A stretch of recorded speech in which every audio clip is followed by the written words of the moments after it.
The Territory opposition is accusing the Giles Government of dropping the ball on delivering remote Indigenous housing.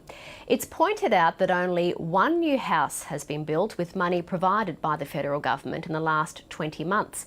But the Territory government says it's been doing a good job with the money that was left by Labor when it came into government. From Borroloola to Elliot, remote Indigenous residents are crying out for more new houses. There's been one new house built in the last 2 years under the National Partnership Agreement. It's looking like under the renegotiated agreement there'll be no new houses over the next 2 years. Labor has committed $1 billion of Territory money for remote housing over 10 years. It's pointing out the number of remote houses the Territory government has built and refurbished have steadily decreased. New house building has dropped off each year from 131 to 40 to 1, then none. I can't give you the exact figures, but what I can do is give you the feedback from the community where they've said that it's out there and that housing are all over it. The government's been open that the current $1.7 billion housing fund is almost spent, and it's negotiating with the Commonwealth for more money.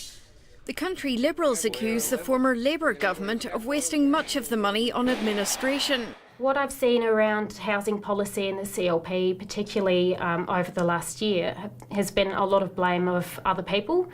The government is also blaming Land Council negotiations over Indigenous community leasing deals for delays. If they want to go through lengthy processes, then one of the results of that will be a hold-up in the actual construction of houses. It's absolute nonsense that there hasn't been any delays. We haven't received proposals in relation to leasing arrangements for these places, and really the Northern Territory government needs to ensure that the citizens of the Northern Territory have adequate housing, and they haven't done that.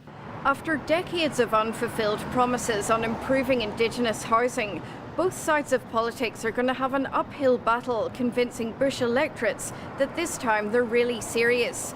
Jane Bardon, ABC News.